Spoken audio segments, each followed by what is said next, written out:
안녕하세요, 앤더슨입니다. 지금 보시는 장치가 큐랩에서 만든 TVS863 플러스 제품입니다. 지금 보시는 것처럼 이렇게 8베이를 가지고 있고요. 하나, 둘, 셋, 넷, 다, 일곱, 여덟. 8개의 하드디스크를 장착을 하여 사용할 수가 있습니다. 10기가 이상 이렇게 장착을 해서 사용할 수가 있는데요. 큐랩에서 만들 때 조금 이전하고 라인업을 좀 달리 했습니다. 아마 2월달 정도에 출시되는 걸로 알고 있고요. 뭐가 라인업이 좀 달라졌냐면 기존에 복잡하던 라인업을 다 정리가 되면서 좀 이전과 다르게 새로운 신규 라인업을 만들게 되었는데요. 그 중에 한 모델입니다. 보시는 것처럼 금색 재질로 되어 있어서 조금 더 고급스럽게 보여지는 제품이고요. 지금 보이시는 8베이라고 얘기 들었는데 이렇게 베이를 빼서 사용을 할 수가 있습니다. 이렇게 베이를 빼보면 여기다가 하드디스크를 장착을 해서 자물쇠를 잠가서 사용할 수 있게끔 되어 있고요. 이렇게 잠가게 되면 여러 개의 하드디스크를 장착을 해서 사용을 할 수가 있습니다. 전 개인적으로 라스 장치를 이렇게 사용하고 있는데 조금 더 전문적인 중급기 정도에 되는 나스 장치를 사용을 해보니까 여러가지 좋은 장점들이 많이 보였습니다.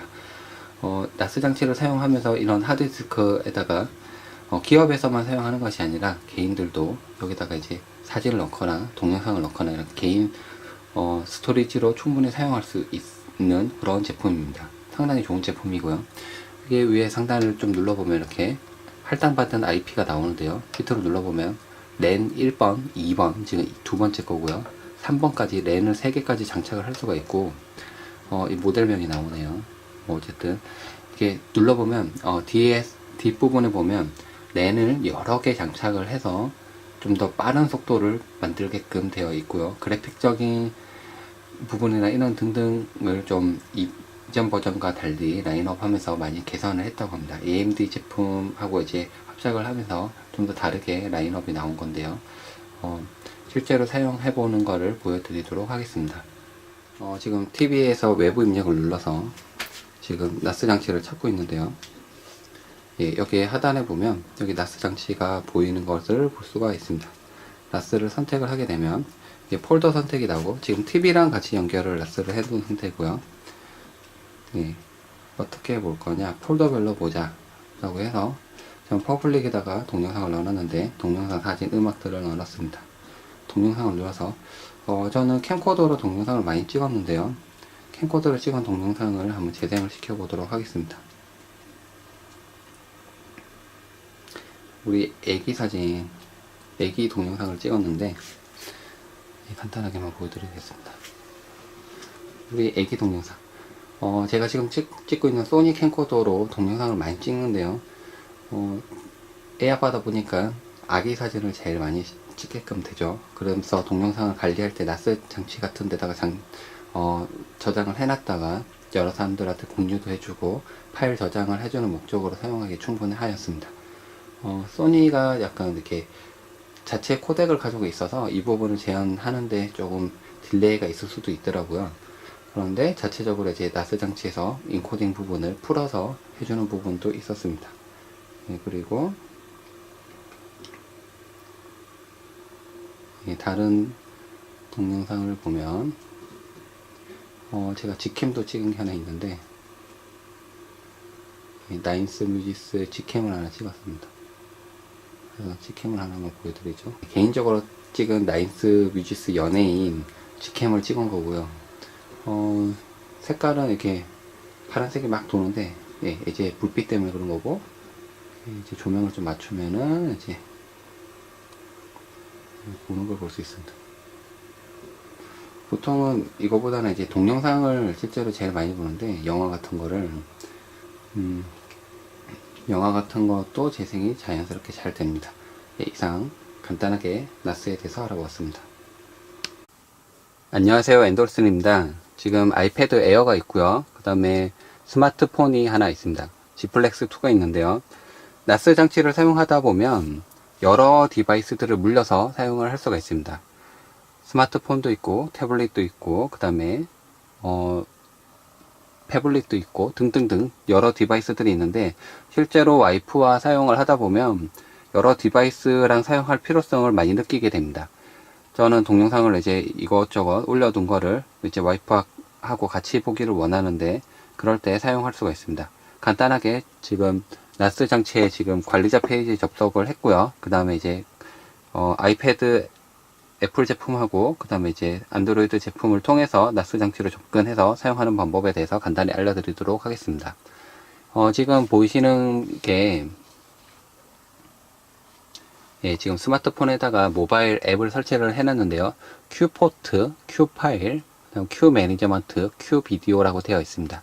이거를 이용해서 사진을 쉽게 보거나 그 다음에 사진을 쉽게 올리거나 업로드 하거나 외부에서 그 다음에 그렇게 공유를 하거나 등등등 사용할 수 있습니다. 내가 호텔 가서 먹었던 건데 이거 사진을 좀 볼게 해서 이 사진을 공유를 해줄 거야. 누구한테? 이제 카카오톡이나 페이스북 등등등에다가 공유를 해줄 거야. 이렇게 눌러서 바로 공유를 할 수가 있습니다. 먹었던 거를 바로 게시해서 올릴 수도 있죠. 이렇게 업로드도 가능하고요. 그러면 사진을 이제 난 앨범별로 관리를 할 거야 라고 치면 이렇게 앨범을 만들어 가지고 관리를 할 수가 있습니다.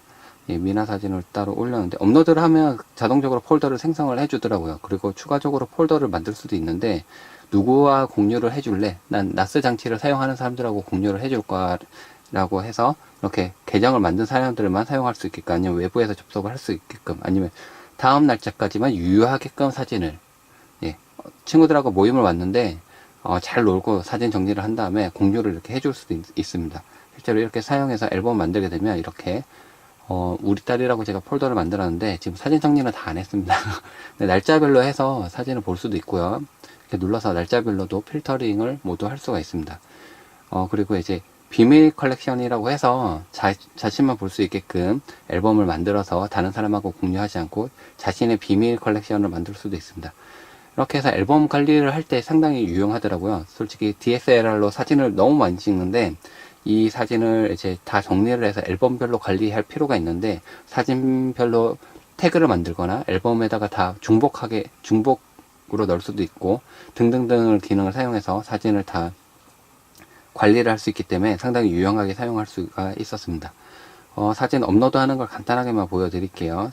여기 우리 딸이라고 되어 있는데 여기다가 눌러서 업로드를 눌러주게 되면 어디서 사진을 가져올래? 카메라 찍으면서도 바로 나스에다가 저장을 할 수도 있고요. 이 핸드폰으로 카메라를 찍으면서도 바로 나스에 보낼 수 있습니다. 그리고 사진 갤러리에서 가져올게 라고 해서 사진을 몇 장만 한번 올려보죠. 그냥 테스트로 이렇게 업로드 누르게 되면 지금 바로 업로드를 뿅뿅뿅뿅 초당 8메가 정도가 나오네요. 업로드 속도는 이렇게 해서 올릴 수가 있습니다. 쭉쭉쭉 올라갈 수가 있고요. 이렇게 올린 사진을 바로 큐포트에서 사진을 볼 수가 있습니다. 이렇게 볼 수가 있습니다. 사진이 올라왔죠. 눌러서 볼 수가 있고요. 그리고 안드로이드에 보면 앱이 있는 거를 일단 기준으로 설명을 드리고 애플 제품으로 설명을 드리겠습니다. 큐 파일이라고 해서 바로 이제 파일 폴더를 볼 수 있는 파일 탐색기 같은 겁니다. 내가 지금 올려둔 게 퍼블릭에 음악이나 사진 같은 걸 이렇게 많이 올려놓은 게 있어 해서 바로 접근해서 탐색기가 또 편하신 분들이 있더라고요. 사진하고 동영상 따로 보는 어플보다 그럴 때는 그렇게 사용하시면 되고 큐 비디오라고 해서 동영상을 바로 볼 수가 있습니다.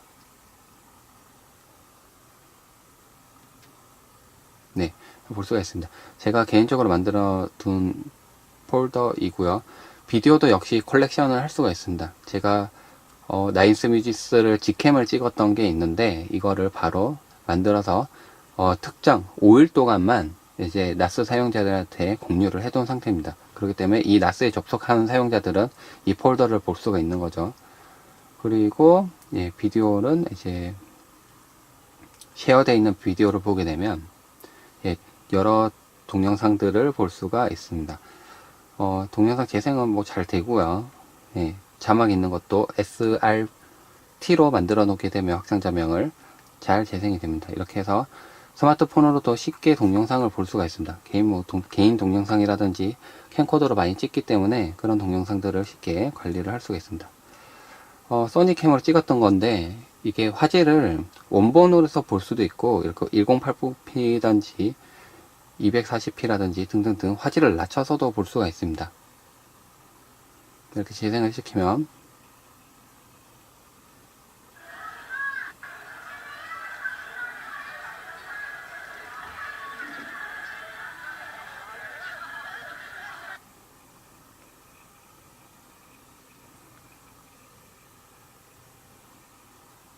원본 파일로 한번 재생을 시켜보죠.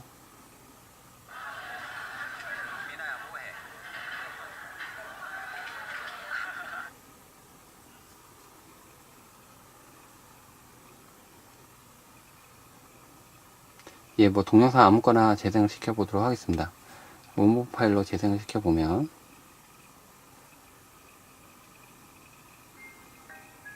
네, 이렇게 동영상 재생이 잘 나오는 걸 볼 수 있습니다. 뭐 자막 파일이라도 확장명만 SRT로 바꾸고 인코딩만 맞춰주게 되면 잘 볼 수가 있습니다. 이렇게 찔러서 재생도 가능하고요. 무난하게 재생되는 거를 볼 수가 있습니다. 예, 이렇게 해서 재생 가능하고 큐 매니저라고 해서 현재 시스템 상태를 바로 예, 나스 장치 이렇게 눌러서 접속을 해주고요. 상태를 볼 수가 있습니다. 아, 지금 CPU를 얼마를 쓰고 있고 지금 팬이 어느 정도 빨리 돌고 있고 하드 온도는 어느 정도 온도가 난다, 덥다, 춥다 뭐 이런 등등을 정보를 볼 수 있고 CPU 지금 쿨럭에 얼마나 가부하가 걸려 있는지, 램 상태는 어떤지, 뭐 디스크 상태는 총 용량의 0.23만 썼네요. 10테라네. 예, 엄청나게 많은데 어쨌든 그렇고 앱 장치를 지금 켜놨는데 포터 스테이션이라든지 뮤직 스테이션 이런 거를 끌지 켤지 등등을 정할 수가 있습니다. 바로 이게 모바일로 나의 나스 상태를 외부에서도 바로 관리를 할 수가 있게끔 되어 있습니다. 그리고 아이패드를 통해서도 사용이 가능한데요. 개인적으로 나스 장치를 보면서 큐랩에서 만든 TVS863 플러스 제품을 보니까 상당히 이제 중국기 개인 사용자지만 이제 회사에서도 쓸 수 있을 정도, 회사에도 쓰겠죠. 어쨌든 엄청나게 좀 퀄리티가 있는 제품의 나스 장치라는 걸 볼 수가 있었습니다. 8베이로 하드가 총 8개나 들어가고 하드 용량을 빵빵하게 넣을 수가 있겠죠. 어쨌든 베이별로 관리가 가능한데 제어판에 보니까 텔넷으로 접속하거나 웹 서버로 돌리거나 아니면 PHP로 돌리거나 MySQL로 돌리거나 등등등의 작업도 할 수 있었고 여러 작업을 할 수 있게끔 되어 있더라고요. 어쨌든 제가 좀 유심히 본 거는 포토 스테이션이라고 해서 날짜별로 관리를 잘 해주게끔 되어 있더라고요. 그래서 날짜별로 관리할 수 있는 게 상당히 유용하게 좋더라고요. 2015년 1월 달에 찍었던 거, 이건 아니고요. 2014년, 예, 2014년에 찍었던 걸 월별로 이렇게 쭉쭉쭉 볼 수가 있습니다. 월별로. 그러니까 보통 날짜별로 잘 관리를 하는데 이런 거를 보면 상당히 유용하게 사용할 수가 있었고요. 앨범을 하나 만들 수도 있습니다. 앨범 명을 정해서 이렇게 플러스 눌러서 예, 앨범 이름을 정해서 누구랑 공유할래 라고 해서 앨범별로 사진을 다 이렇게 관리가 할 수 있고 실제로 컴퓨터로 접속을 해서는 이렇게 드래그 해가지고 다 집어넣으면 됩니다. 사진을 앨범 만든 거에다가 1번, 2번, 3번은 뭐 A 앨범에다 집어넣고 4, 5, 6번은 B 앨범에다가 드래그 해서 넣을 수 있고 DSLR로 사진을 상당히 많이 찍는데 이런 관리할 수 있는 부분이 상당히 유용하게 사용할 수 있었습니다. 이렇게 간단하게 나스 장치에 대한 거를 아이패드나 안드로이드 그 다음에 윈도우에서 접속해서 큐랩에서 제공해주는 그 프로그램 이용해서 어플을 이용해서 쉽게 사진 관리나 동영상 관리를 할 수 있는 것에 대해서 알아보았습니다. 이상 엔돌슨이었습니다.